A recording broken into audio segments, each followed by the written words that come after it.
Good morning. आज की class में हम लोग अपने सब्जेक्ट से इतर कुछ नए विषयों पर चर्चा करना चाहेंगे।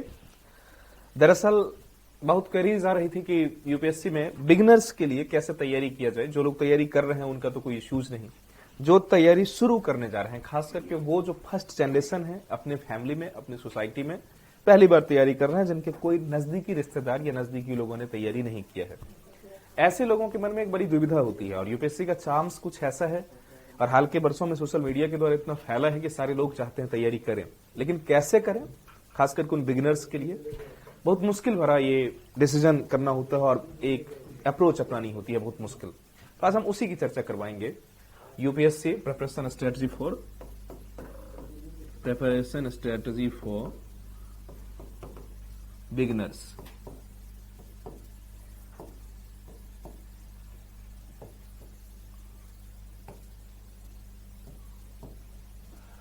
जो बिगिनर्स हैं उनके लिए स्ट्रेटजी वो कैसे तैयार करें, कैसे यूपीएससी की तैयारी करें।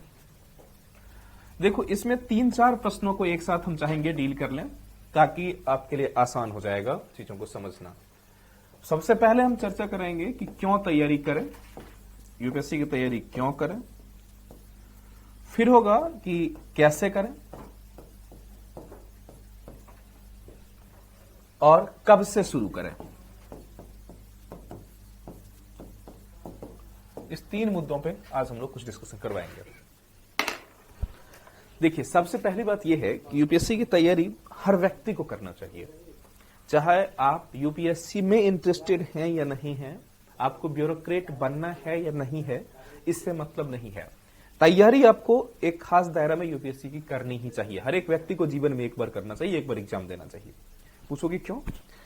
सामान्यतः एक तो नौकरी के ल्यूकेशंस ऐसे हैं, कुछ ल्यूक्रेटिव नौकरी की आपको ये तो मजेदार जिंदगी है ही, लेकिन एक व्यक्तित्व के निर्माण में इसकी बड़ी भूमिका होगी। क्योंकि आज जो आपका स्कॉलस्टिक अप्रोच रहे हैं, आपकी जो स्कूली शिक्षा रही है हमारे यहाँ की, उस स्कूली शिक्षा में व्यक्ति के सर्वांगीण विकास पे ध्यान नहीं दिया जाता है।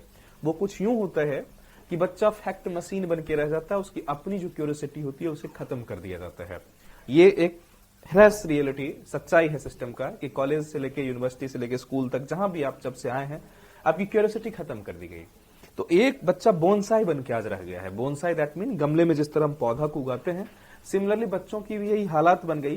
काट छांट के हम शुरू से इस तरह से तैयार कर दिए कि उसकी अपनी जो व्यक्तिगत है, स्पेसिफिक पर्सोना, वो इंडिविजुअल स्पेसिफिक पर्सोना उसका खत्म हो गया। तो सिविल की तैयारी करने से इसकी सिलेबस कुछ इस तरह की सेटल किया गया है। यदि आप सिविल की तैयारी करते हैं तो वो जो बोनसाई है, उस बोनसाई से निकल के आप विशाल वट वृक्ष बन जाएंगे, एक बड़े बनियान ट्री के फॉर्मेट में आएंगे। तो इसलिए भी आपको तैयारी करनी चाहिए। तो सबसे पहला प्रश्न, यूपीएससी की तैयारी किसको? सबको करनी चाहिए। जीवन में एटलीस्ट एक बार एग्जाम देना चाहिए। ब्यूरोक्रेट बने या न बने, इच्छा है या ना है, आप यदि तैयारी करते हैं तो आपकी एक सर्वांगीण विकास होंगी आपकी पर्सनैलिटी की। इसलिए दूसरा कारण है तैयारी क्यों करें, चूंकि इससे जब पर्सनैलिटी आपकी इनहेंस हो जाएंगी तो कई बार होता क्या है कि स्कॉलस्टिक टाइम से ही हमें इस तरह फोर्स्ड कर दिया जाता है, इस तरह हम एक ही दिशा को निर्धारित कर लेते हैं कि आप बाद में, चूंकि स्कूल लाइफ में आपको आइडिया होता नहीं जीवन का, आप यूं ही सारे आदमी इंजीनियर और डॉक्टर ही बन जाते हैं। और फाइनली जब आप वास्तविकता से आपका सामना होता तो आपको लगता है नहीं, या तो हमारी एटीट्यूड या एप्टीट्यूड इस फील्ड के लिए नहीं है, या तो हम इसके लिए नहीं बने हैं, या ये फील्ड हमारे लिए नहीं बने हैं। आपको लगता है, या अचानक कई ऐसी सोशलिस्टिक कंडीशंस भी होते हैं कि आपको लगता है कि हम फील्ड को चेंज करें। तो यदि आपकी पर्सनैलिटी इनहेंस्ड एंड इंटीग्रेटेड होंगी तो ये भी आपके लिए बेहतर होगा कि जीवन के जिस क्षेत्र में जहां आप जाना चाहेंगे वहां आप आराम से जा सकते हैं। अपनी पर्सनैलिटी, अपनी जॉब, अपनी सिचुएशन, अपनी पोजीशन को इजीली आप शिफ्ट कर सकते हैं। तो इसलिए भी इसकी तैयारी करनी चाहिए। क्यों? क्योंकि यूपीएससी का जो सिलेबस है, इसमें जीवन के सारे आयामों, सारे एस्पेक्ट्स को समेट दिया गया है। यहाँ history, polity, culture, geography, polity, economy, environment, सारी चीजें, यहां तक कि नैतिकता, अनैतिकता की बातें भी, आपको जीवन कैसा जीना चाहिए, ये सारी चीजें भी पढ़ाई जाती है और सिखाई जाती है। और इन चीजों को पढ़ने सीखने के बाद जो आप एक नया व्यक्तित्व बनता है आपका, वो एक हाईली, मतलब एक सोफिस्टिकेटेड और काफी उच्च स्तरीय व्यक्तित्व का निर्माण होता है। इसलिए सबसे पहला प्रश्न कि यूपीएससी की तैयारी क्यों करें, ये सबको करना चाहिए। अब प्रश्न होता है कैसे करें। तो कैसे से पहले हम शुरू करें कि कब से शुरू करें, पहले ये जाने, फिर कैसे शुरू करें इसको जाने। देखो, सिविल सर्विसेज की जो प्रिपरेशन है, सिविल सर्विसेज कोई डिग्री नहीं है, कोई एग्जाम नहीं है कि आप आज इस डिग्री के बाद आए, 1 साल तैयारी की या 2 साल तैयारी की, उसके बाद आपको डिग्री मिल जाएगी। ये एक प्रतियोगी परीक्षा है, कंपटीशन का दौर है, और इसमें सक्सेस के जो रेशियो हैं ये बहुत ही कम है, 0.1% से भी बहुत कम। आप कल्पना कर लो ऐसी हालात में क्या होगा। तो ऐसी हालत में कहा जाता है कि तैयारी कब से शुरू करें।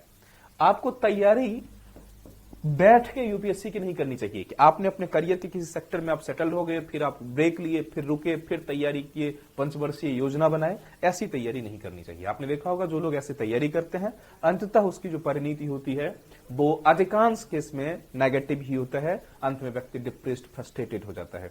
ये पॉसिबल भी नहीं है, क्योंकि जिस उम्र में आप ग्रेजुएट कर चुके होंगे उस उम्र से यदि आप तैयारी शुरू करते हैं तो आपके इतना पेशेंस नहीं होगा, इतने धैर्य नहीं होंगे। सोसाइटी का उम्मीद एस्पेक्ट्स आपको खुद स्वयं से इतने एस्पेक्ट्स आपके बढ़ जाएंगे, इतने एक्सपेक्टेशंस आपके बढ़ जाएंगे कि आप इतना एडजस्ट नहीं कर पाओगे। तो तैयारी आखिर फिर आदर्श टाइम कब होगा? तो यूपीएससी की जो तैयारी होगी वो आपको 9th 10th से ही शुरू कर देनी चाहिए। 9th 10th से, या लेटेस्ट आपको 11th 12th, यहां से लेट नहीं करनी चाहिए। हाँ, जो लोग टाइम जिनका पार हो चुका है उनके लिए तो कोई बात ही नहीं, कहा जाता है जब जागो तभी सवेरा, अब तभी से शुरू करेंगे। हाँ, एक बेनिफिट ये होगा कि 9th 10th में करेंगे तो आपको कोई दिक्कतें नहीं होंगी, यहीं से होलिस्टिसिटी शुरुआत हो जाएंगे। और यदि आप इससे आगे जाते हैं, 11 12 के बाद ग्रेजुएशन में हैं या ग्रेजुएट हो चुके हैं, तो ठीक है, लेट तो हो चुका है, लेकिन आपकी मेंटल स्ट्रेचिंग इतनी अधिक हो चुकी है, मानसिक खिंचाव इतना बढ़ चुका है आपका कि आप चाहें तो उस खिंचाव के अंदर चीजों को एब्जॉर्ब आसानी से करवा सकते हैं। तो 9th 10th में वही बातें जो लेट से समझ में आती, चूंकि आप ग्रेजुएट हो चुके हैं, मेंटल स्ट्रेचनेस सबकी बढ़ चुकी है, तो आप चीजों को आसानी से एब्जॉर्ब कर लेंगे, कोई बहुत बड़ी दिक्कतें नहीं होंगी। हाँ, लेकिन ये जो एक्स्ट्रा प्रेशर है, यदि आप 9th 10th से शुरू करेंगे तो आप बच जाएंगे। ठीक है, पहला तो आदर्श स्थिति 9वीं 10वीं 11वीं 12वीं, या फिर हम लोग अब इसके बाद नहीं है तब तो फिर कोई विकल्प नहीं है, जब से चाहे तब से शुरू कर लें। अब बात करते हैं इसका बेनिफिट क्या मिलेगा इस स्टेज में तैयारी करने का। देखो, जब 9th 10th से आप तैयारी शुरू करते हैं तो 2-3 बेनिफिट्स आपको मिलेंगे। पहला बेनिफिट ये होगा कि आपको एक्स्ट्रा बॉदरेशन नहीं होंगे, एक्स्ट्रा प्रेशर में आप नहीं आएंगे कि आप बैठ के तैयारी कर रहे हैं। अभी जो सिलेबस है यूपीएससी की, हमने कहा history, polity, geography, economics, environment, culture, ये सारी चीजें कहीं ना कहीं आपके 9th और 10th से जो सिलेबस है आपके, वही सारी सिलेबस हैं। आप इन चीजों को एनसीईआरटी जब पढ़ते हैं तो इसी को उसी टाइम में इंटीग्रेटेड वे में जब पढ़ना शुरू करेंगे। इंटीग्रेटेड वे का मतलब ये हुआ कि आप हिस्ट्री ही पढ़ते हो तो हिस्ट्री को हिस्ट्री के लिए नहीं पढ़ते, हिस्ट्री को साइंस की तरह पढ़ते हैं। हिस्ट्री को फैक्ट शीट की तरह नहीं पढ़ते कि बाबर का जन्म कब हुआ, अकबर का फादर कौन था, बीरबल की मम्मी कौन थी। ये आपको पढ़ना नहीं है। आपको ये पढ़ना है कि अकबर को सोसाइटी में इसलिए पढ़ाया गया कि अकबर ने किसी पर्टिकुलर डिसीजन को किसी पर्टिकुलर टाइम में क्यों लिया। महाराणा ने जो कोई निर्णय लिया आखिर वो किस आधार पर लिया, कैसे लिया, क्यों किसी ने लड़ाई को चुना, कोई लड़ाई से भागा, आखिर क्यों ऐसा हुआ। राजनीति शास्त्र में ही पढ़ते हो तो क्यों पढ़ते हैं। राजनीति में आप जितनी भी चीजों को पढ़ोगे कि कम्युनिस्ट से लेके समाजवाद से लेके माओवाद से लेके आप पूंजीवाद, ये जो आखिर चीजें हैं ये आखिर हैं क्या, इनको आप केवल डेफिनेशनल फॉर्म में नहीं पढ़ेंगे। और बचपना, यहां आपकी क्यूरियोसिटी भी बहुत अधिक होती है। ये अलग बात है कि इस क्यूरियोसिटी को बंद कर दिया जाता है छोटे बच्चे में, कि आपको कहा जाता है कितनी, मतलब आपने देखा होगा ना, टीचर ये किसी चीज से पूछते हो किसी से तो आपको कहते हैं कि बड़ा आइंस्टीन बनते हो। तो ये एक अलग मुद्दा है। आप उसको आइंस्टीन बनने की जो क्यूरियोसिटी है उसको आप जिंदा रखिए, आपको पढ़ना चाहिए। इसका बेनिफिट क्या मिलेगा? एक तो 9th 10th 11th 12 में जो आपके क्लास के मार्क्स हैं वो तो इनहेंस होंगे ही। दूसरी बात, आपकी प्रतिभा इतनी इनहेंस होंगी कि जो आप जिसको करियर बनाना चाहते हैं, वेदर आप इंजीनियरिंग मेडिकल में जाना चाहते हैं, कॉमर्स में सीए के फील्ड में जाना चाहते हैं, या फिर आर्ट रख के आप प्रोफेसर, डॉक्टर या जो भी चीज बनना चाहते हैं, हर एक क्षेत्र में आपकी मेंटल स्ट्रेचिंग इतनी अधिक होंगी कि आप वहां एक अच्छे अप्रोच के साथ पहुंच सकते हैं। तो एक बेनिफिट आपका ये होगा। दूसरा बेनिफिट ये होगा कि तैयारी के दौर में ही आपकी पढ़ाई लिखाई समाप्त होते ही आप जैसे ही इस लाइफ में पहुंचेंगे वास्तविक जीवन में, वहां तुरंत आप अपने आप को सेटल पाएंगे जहां आपको पहुंचना था। इसके लिए आपको बाद में संघर्ष नहीं करनी पड़ेगी, क्योंकि वो जो बाद का संघर्ष होता है बहुत दुखदाई और खतरनाक संघर्ष होता है। आपने देखा होगा आपके ही ग्रुप में, आपकी फैमिली में, आपके दोस्त जो या आपके सीनियर तैयारी करने के लिए प्रतीक्षा करते हैं, उनकी हालात कितनी बनती है। तो 2 बेनिफिट। तीसरा बेनिफिट, एक प्रश्न उठता है यहां आपके मन में कि अभी से इतनी तैयारी करनी है, हम क्यों हिस्ट्री सिविक्स पर, हमें तो डॉक्टर या इंजीनियर बननी है, या हमें शुरू से ही डॉक्टर या इंजीनियर नहीं बननी है तो हम साइंस क्यों पढ़ें। तो प्रश्न ये उठता है कि पर्सनैलिटी इनहेंस्ड होती है, enhanced and integrated. Integrated persona का मतलब यह हुआ कि व्यक्ति की जो व्यक्तित्व है वो ऐसा नहीं है कि एकांगी है, ये ऑल इन ऑल टोटलिटी में है। यदि आपके इतिहास मजबूत होंगे तभी आपके गणित भी मजबूत होंगे, यदि आपका पॉलिटी मजबूत है तो इकोनॉमी मजबूत होगा। यदि ऐसा नहीं होगा तो ऐसा नहीं है कि एक बच्चा गणित में तो बहुत तेज है लेकिन हिस्ट्री में फेल कर रहा है, ऐसा नहीं हो सकता है। आप स्कूल में भी देखेंगे वही बच्चा सबसे अच्छा रैंक भी लाता है जो बदमाशी करने में भी सबसे ज्यादा तेज हो, क्लास बंक करने में भी सबसे ज्यादा तेज हो, शूटिंग में भी सबसे ज्यादा तेज हो। जो बच्चा बहुत ज्यादा पीछे के बेंच पे बैठ के शांतचित्त बैठता है उसके नंबर्स भी उतने ही पीछे आते हैं। ये पर्सनैलिटी की खासियत है।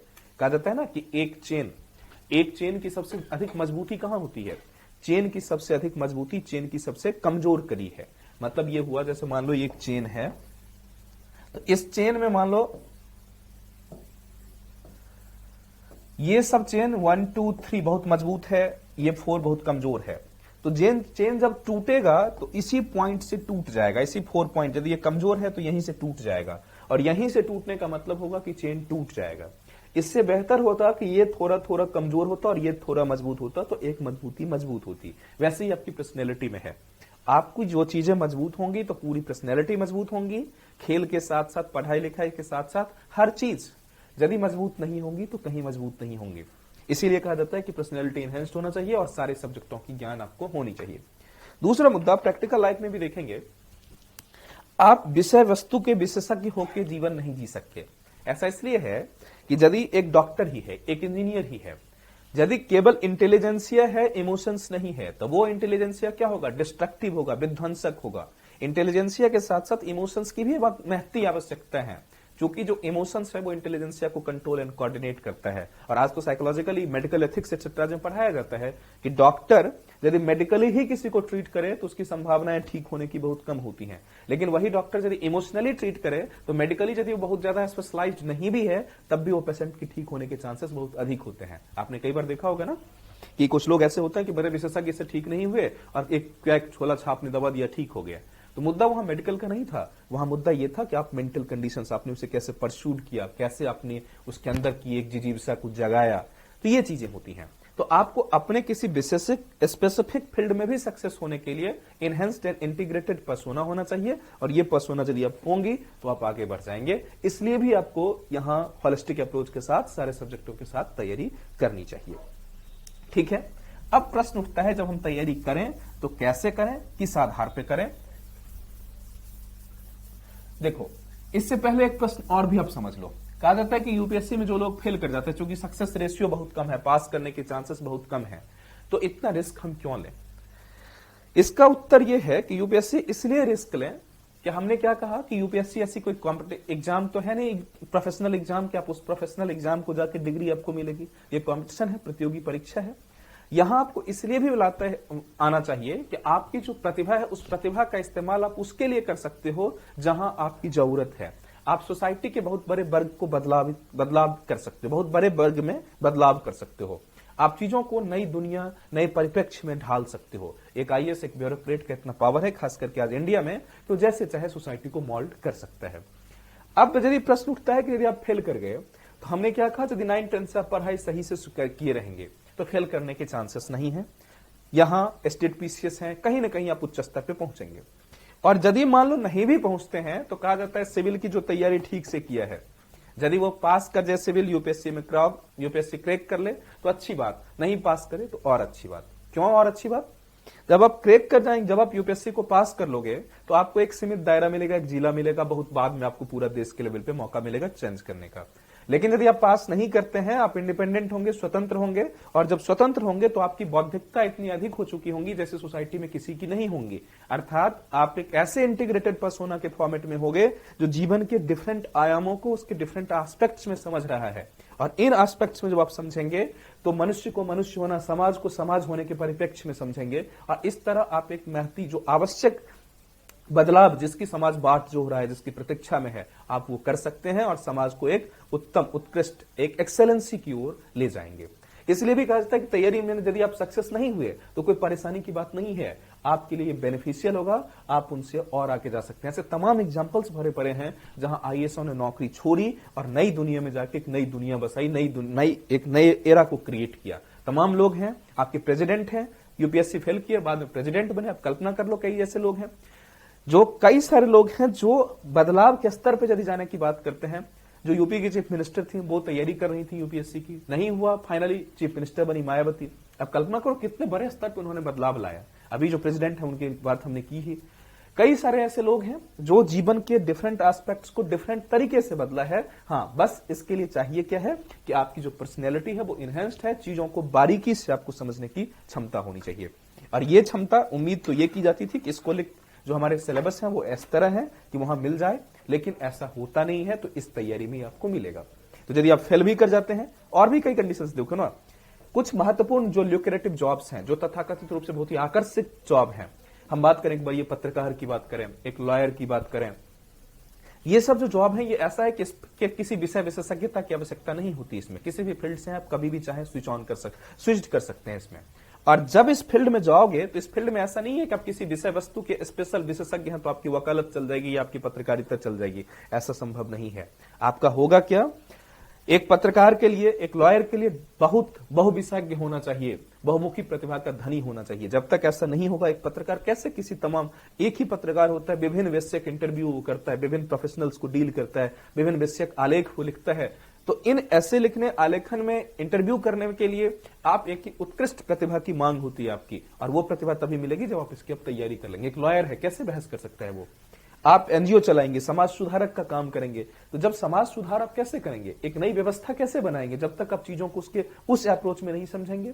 आप यदि केवल साइंस पढ़ रहे हैं तो क्या होगा, इंटेलेक्चुअलिज्म तो बहुत हाई होगी, लेकिन आपकी बौद्धिकता कैसी होगी? आप डॉक्टर तो बनेंगे लेकिन किडनी निकाल के किसी का बेच लेंगे, या डॉक्टर बनेंगे, आप में भावनात्मकता नहीं होगी। तो कहा जाता है साइंस विदाउट इमोशंस क्या होगा, डिस्ट्रक्टर। और जो आर्ट्स है विदाउट साइंस क्या है, हैंडीकैप होता है। तो यदि दोनों ही से किसी फील्ड में आप जाते हैं और तैयारी इसकी ठीक से नहीं करते, एक होलिस्टिक अप्रोच नहीं होता, तो आपकी सर्वांगीण विकास नहीं होगा। तो यहां भी ये मुद्दा खत्म कि सिलेक्शन का रेशियो 2 बहुत लेस है, लेकिन फिर भी आपको तैयारी करनी चाहिए। फेल करेंगे तो क्या होगा, ये भी ज्यादा बेनिफिशियल होगा। इस चीज को आप समझिए। नेक्स्ट पॉइंट पे हम लोग आते हैं, दूसरी बात, अब अपने मूल मुद्दे पे कि आखिर तैयारी जब बिगनर्स जो हैं वो शुरू कैसे करें, तैयारी शुरू कैसे करें। देखो, जब आप छोटे से लेवल पे होते हो, मतलब अपनी स्कूलिक एज में, विद्यालयी शिक्षा के एज में होते हो, तो आपको ये चाहिए है कि जब से आप हैं तभी इंटीग्रेटेड वे में पढ़ें। एटलीस्ट जो एनसीईआरटी की आपकी किताबें हैं 9th से लेके 12th तक की, इस एनसीईआरटी की किताब को आप पूरी तरह इंटीग्रेटेड फॉर्म में पढ़ें। जैसे हमने कहा कि आप इतिहास पढ़ते हो, इससे पहले ही हमने चर्चा की, तो आखिर इतिहास क्यों ऐसी कोई घटनाएं घटी, इतिहास में ऐसा हुआ तो क्यों हुआ, उस घटना के बाद आखिर आज के टाइम में उसकी रेलिवेंस क्या है, उस रेलिवेंस से आज हम क्या सीख लेते हैं। तो सबसे पहले क्या करना है, एनसीईआरटी की जो किताबें हैं आपको उसको होलिस्टिक अप्रोच के साथ पढ़ना है। दूसरा क्या है, इसको आज के टाइम में, मतलब वर्तमान समय से इसको इंटरलिंक करना है, इसको वर्तमान से इंटरलिंक करना है। मतलब वर्तमान टाइम में इसकी क्या उपयोगिता है, इसकी क्या रिलेवेंसी है, क्या इसका इंपॉर्टेंस है, कैसे इसको यूटिलाइज कर सकते हैं उन सीख को। ये तीसरा मुद्दा ये होगा कि इंटर सब्जेक्ट की भी आप लिंकिंग करेंगे। इंटर सब्जेक्ट का लिंकिंग का मतलब ये हो गया कि हिस्ट्री को पॉलिटी में जोड़ेंगे, पॉलिटी को इकोनॉमिक्स में जोड़ेंगे, इकोनॉमिक्स को साइंस में जोड़ेंगे। आप इन चीजों को एक क्यूरियोसिटी को जनरेट करेंगे। आपके मन में एक क्यूरियोसिटी होनी चाहिए, प्रश्न उठना चाहिए कि आखिर हुआ ही तो ऐसा क्यों हुआ, हिटलर ने जो किया वो क्यों किया, आखिर क्यों यहूदी के प्रति उसके मन में इतनी घृणा थी कि वो यहूदियों को मारना शुरू किया। गांधी ही थे जो गांधी अहिंसा की बात करते थे। जब आप इतिहास को पढ़ोगे तो वही गांधी प्रथम विश्व युद्ध में क्यों अंग्रेजों के लिए लोगों को युद्ध में भाग लेने की बात करते थे, आखिर ऐसा क्यों हो गया। गांधी सत्याग्रह पे क्यों जोर देते थे। आपको ये इसलिए नहीं पढ़ना है कि सत्याग्रह गांधी कर रहे थे, आपको इसलिए जोर देना चाहिए एक आताताई शासक जो हमें कैप्चर कर रहा है उसके लिए हम इस तरह क्यों फाइट करें, हम क्यों नहीं भगत सिंह की बात अपनाएं, क्यों लड़ाई नहीं कर रहे थे, गांधी क्यों अहिंसा की बात कर रहे थे। तो इन चीजों को केवल इस ऐसा मत पढ़ो कि गांधी अहिंसा की बात करते थे, गांधी क्यों करते थे, परिप्रेक्ष्य क्या था, क्यों ऐसी चीजें थी, आज उसका रिलेवेंस है या नहीं है, इन चीजों को भी आप पढ़िए। इन चीजों को पढ़ने के साथ हमने क्या कहा, जितने भी क्यूरियोसिटी हो प्रश्न बहुत पूछिए। और जब आप बहुत ज्यादा प्रश्न पूछोगे, बहुत अधिक प्रश्न पूछेंगे तो ऑलरेडी एक के बाद एक के बाद एक चेन रिएक्शन शुरू हो जाएगा। प्रश्नों की बहुत बौछार हो जाएंगी, और जब उन सारे प्रश्नों को आपको उत्तर मिलेगा तो खुद से ही आप समझोगे कि एक उत्कृष्टता आपको, एक्सेलेंसीज आपको प्राप्त हुई, और उस एक्सेलेंसीज को आप अच्छे तरीके से एक्सप्रेस कर सकते हो। ठीक है, तो एक हमने क्या कहा, वर्तमान से इंटरलिंक, और दूसरा सब्जेक्ट का इंटरलिंक करना भी सीखो। ठीक है, यहां एक प्रश्न का उत्तर आपको पहले ही हमने दे दिया कि आपको लगता है कि हम डॉक्टर बनेंगे, हम इंजीनियर बनेंगे, या फिर हम आर्टिस्ट बनेंगे, तो हम ये क्यों पढ़ें।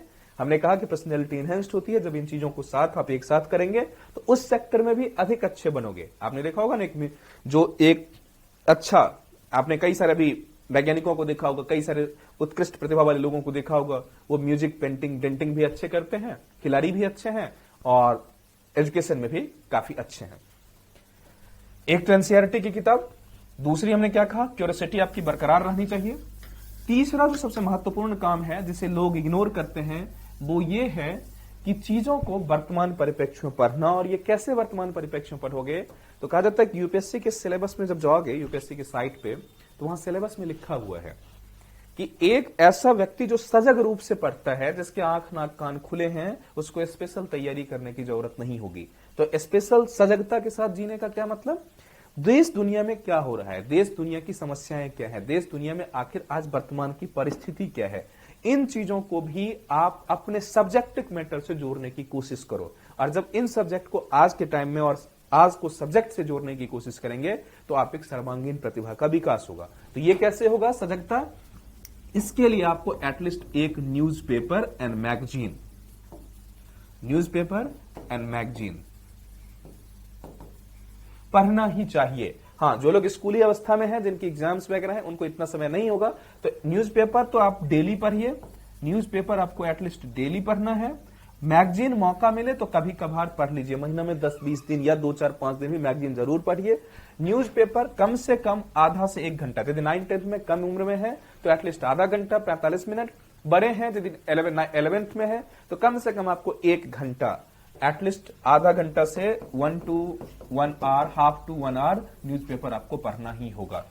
यदि इन न्यूज़पेपर्स को आप पढ़ते हैं तो बेनिफिट्स क्या होगा, एक तो आपको जो एक्सप्रेशन की तरीके हैं, आपके जो शाब्दिक सीमाएं हैं, आपकी वर्ड पावर है, कैपेसिटी है, आपको अपने जो थॉट प्रोसेस है, अपने जो अफेक्शंस है, आपके जो अपने जो बिहेवियर्स हैं, आपके जो कॉन्साइनमेंट्स हैं, आपकी जो कॉग्निजेंस हैं, इन सारी चीजों को आप बेहतर तरीके से रिप्रेजेंट कर पाओगे।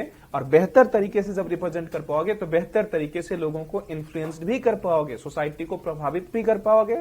और जब प्रभावित कर पाओगे तो उन्हें एक अच्छा गाइडलाइंस, अच्छा वेज डिटेक्शन भी आप करवा सकते हो, अच्छा रास्ता भी दिखा सकते हो। हाँ, इसका मतलब ये कभी मत सोचना ये पॉलिटिक्स की चीजें हम क्या करेंगे, अखबार पढ़ के हम क्या करेंगे।